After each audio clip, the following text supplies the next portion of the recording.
Hi, and welcome to 3.6a, Projectile Motion at an Angle. Now, 3.6b is just more practice, so this will be the only lecture on this topic. For this lesson, students will be able to calculate and fully describe the motion of a projectile fired at an angle. So, as an example of a projectile fired at an angle, we have some pumpkin chunkin'. Professional pumpkin chunkers spend years trying to launch pumpkins the furthest they possibly can using handmade machinery. What angle should the chunkers fire their pumpkins to achieve the longest range, the longest horizontal distance? By the way, if you want to see this in video, in the extension folder, there's a video in there that shows all these crazy people launching these pumpkins as far as they can. And they have trebuchets as shown on the left and different air cannons and catapults. So it's a pretty cool video. So how would you, what angle would you use for the longest range?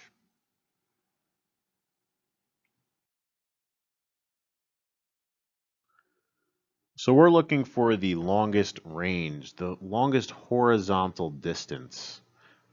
What angle should you launch at? You can launch at a very shallow angle. You could launch at a very steep angle, or you could launch somewhere in between.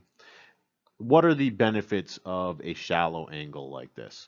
Most of your velocity is horizontal. So that means you're going very fast across, and you could cover a lot of ground because you're moving very fast. The issue with it being so shallow is that the vertical component of your velocity is not that much. You can see it's pretty small here. The problem with that is it's only going to be in the air for a small amount of time before it comes. It's almost going to like skip across. All right. And we don't want a skipping action. We want something that goes in the air for a long time. We want a long range. Okay. So this component isn't big enough to give us some nice time range.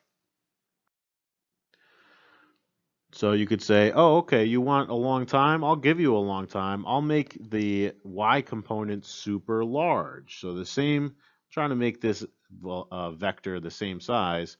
The y component is now very big, but what happened? We sacrificed some of our x component. Now we're not moving across as fast, so we won't cover as much ground as fast. Sure, we'll have a longer hang time, but we're getting more of a higher maximum height than a longer range. We want a nice balance of time in the air, but we also want to move across.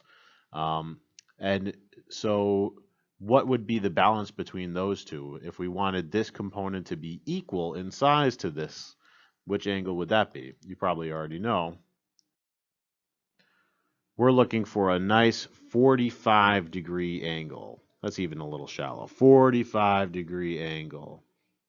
If it's 45 degrees, that means the x component and the y component are equal. And we're basically optimizing our time in the air and our horizontal velocity to give us the greatest range possible. So 45 degrees gives you the longest range. There's a follow-up question here. What angle would achieve the longest hang time? So how can we maximize Vy? At what angle would Vy be the greatest? What do you think? Pause the video and think about it. Do you have an answer?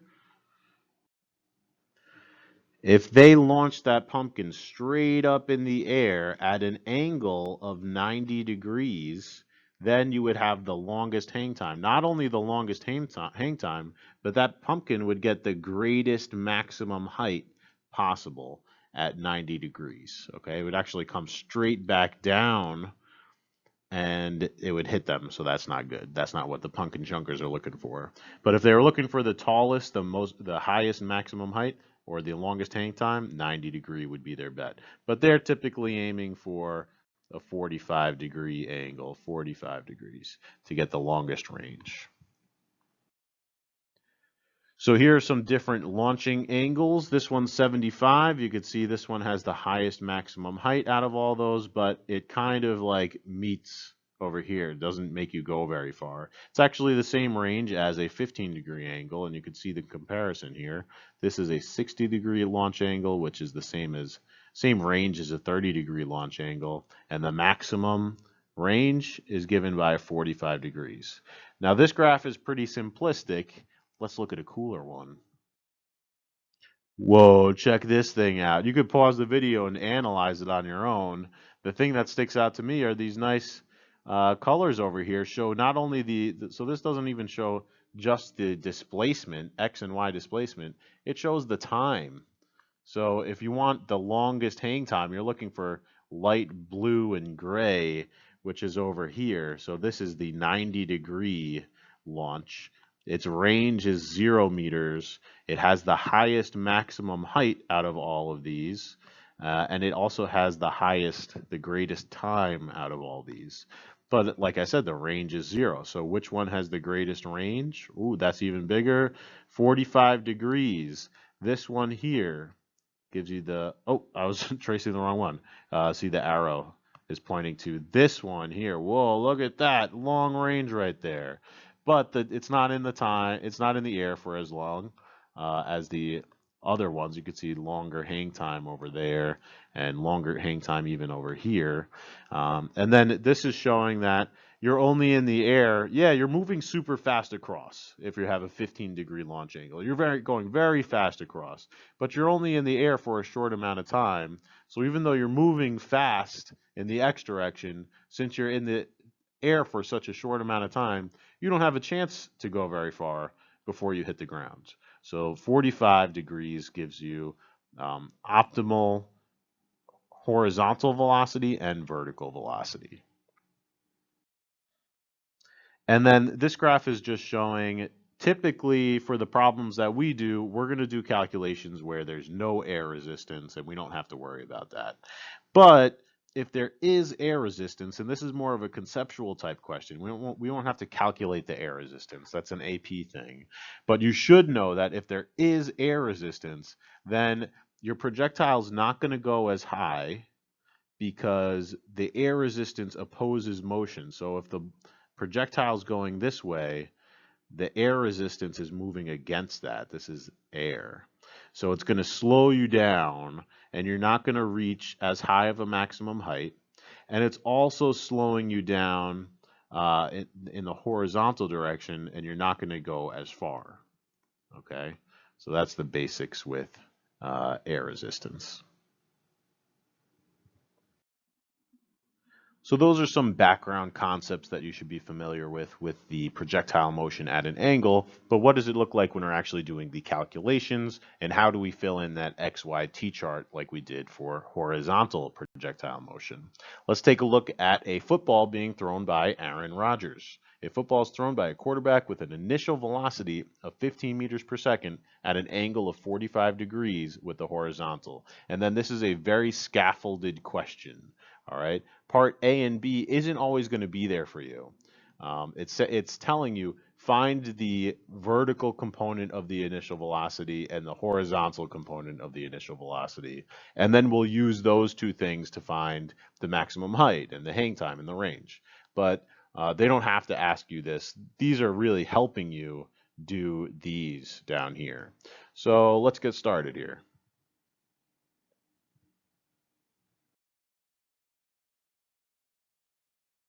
So when doing these projectile motion thrown at an angle type problems, it's helpful to think of the full path and also half the path. Now this might look familiar when we were talking about free fall up and down.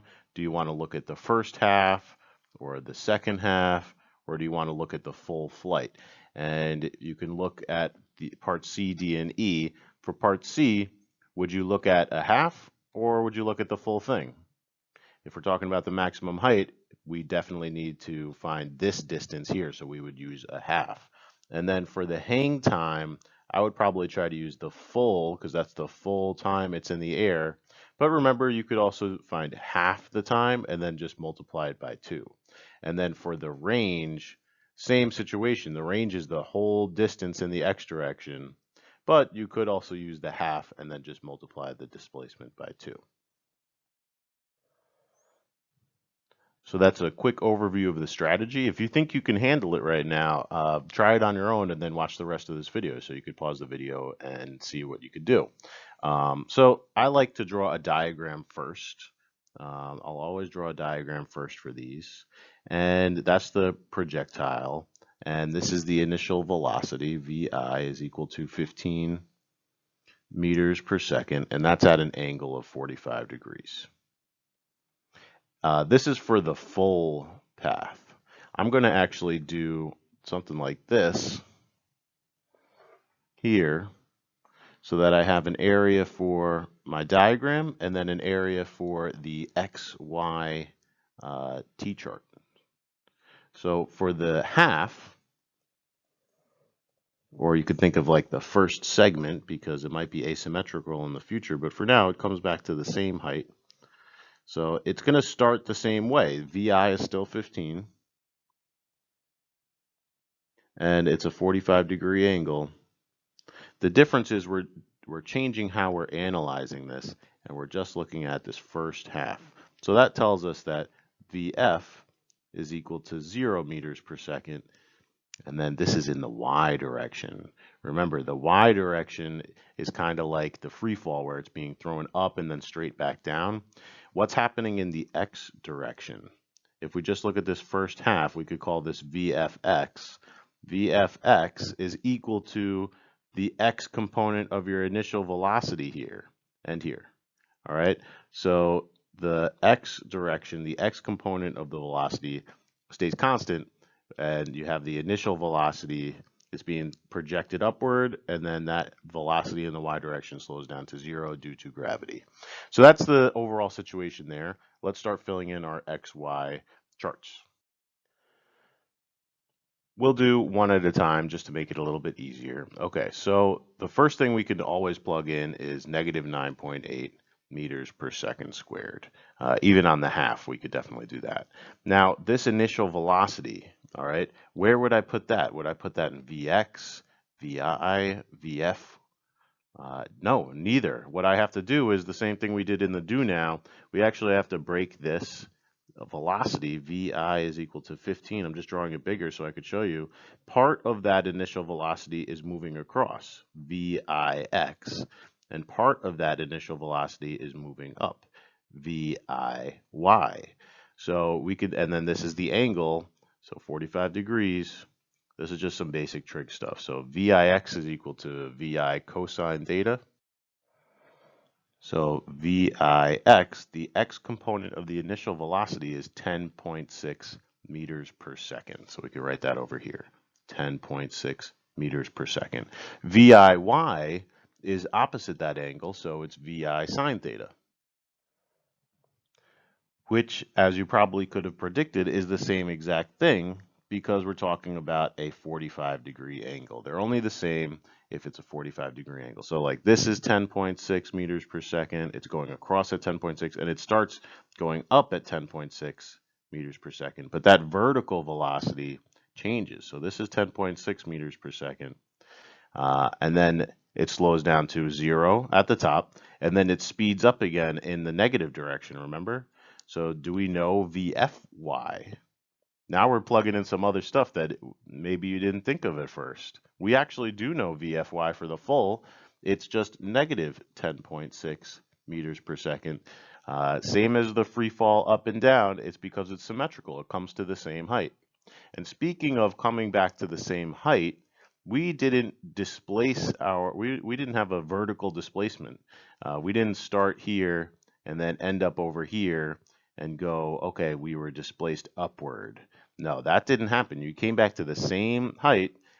So from start to finish on the y side of things, you went 0 meters. You definitely went downrange. There is a dx. We don't know what that is, but your height, you're on the ground. You start on the ground, you end on the ground, so your displacement in the y direction is 0. So look at all that information we know just from telling us what the initial velocity is. We could plug in a lot of our table.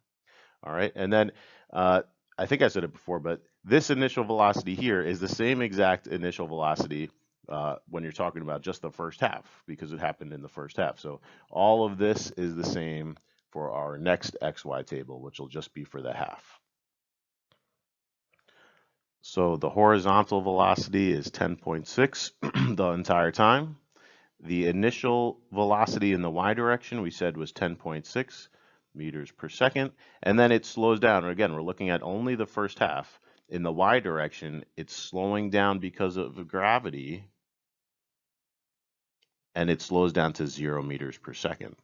Okay, we don't know how far in the x direction it's gone.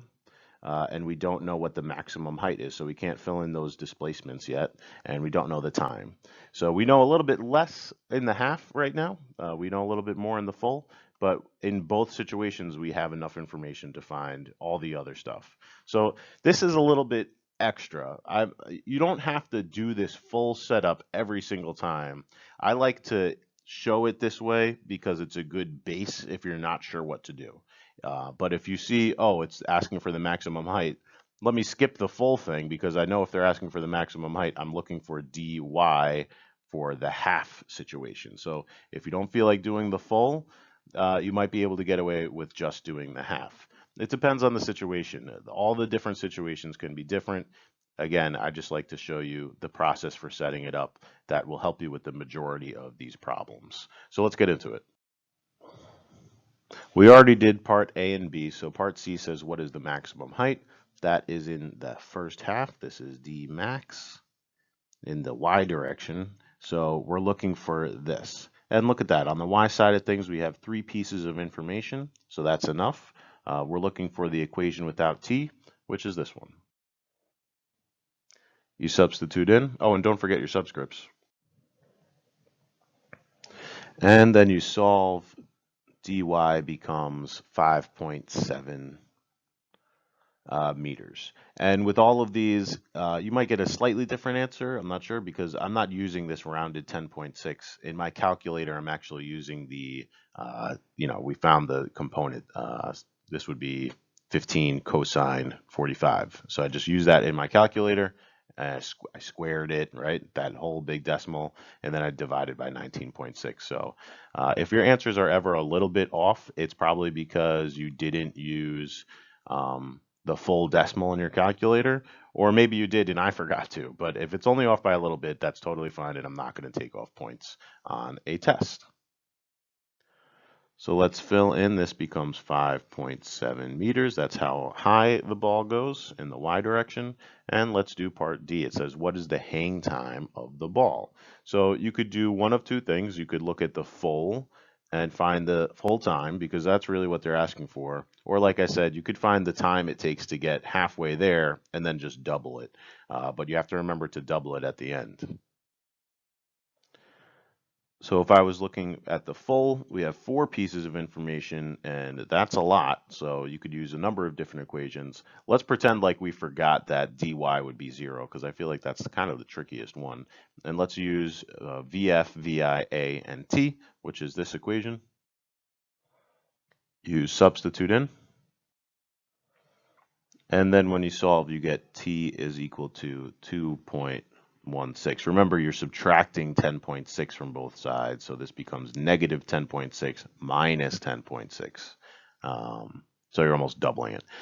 Then divide by 9.8. So what does it look like if you find the half? Well, we could do the same thing, but since we're looking at half, VFY is 0 halfway through. And then it's still, the initial velocity is the same, and this is negative 9.8, so that's the same times t. And then you end up getting a t is equal to 1.08 seconds. Oh, I forgot my units, seconds. And then don't forget you have to multiply that by 2, which is 2.16 seconds. So you could get to the same answer. This is 2.16 seconds. A couple different ways, but just don't forget, to multiply the time, if you do it the halfway, you have to multiply the time by 2 because it's exactly half.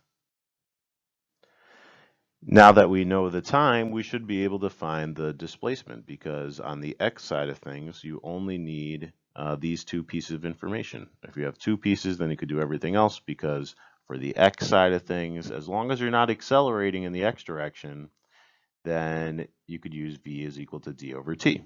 So we know that the horizontal velocity is 10.6 meters per second the entire time because you are not accelerating in the x direction, and the time is 2.16 for the full time.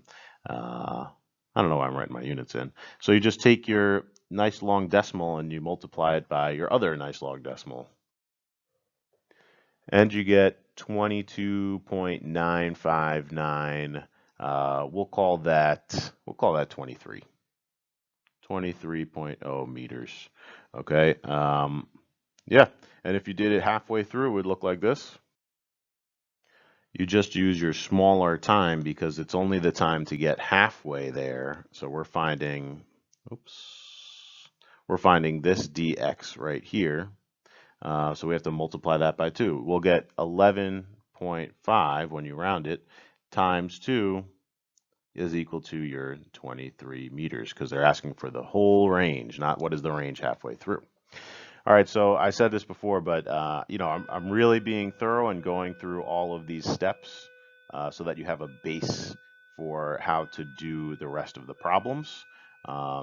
If you get comfortable with this and you can just pick out the information that you need, that's totally fine. But just be careful when you're doing that. If you're still like a little bit shaky, or if you want to double check your work, I highly recommend making the XY tables. And I highly recommend starting by drawing a diagram. And don't forget that the whole trick with this is breaking up the initial velocity that they give you at this weird angle. Is projectiles at an angle. You have to break this vector up into some useful x and y components so that we can plug them in our x and y table. We don't have a column in this table for a 45-degree scenario. So, yeah, that's about it. Thanks for watching and have a great day.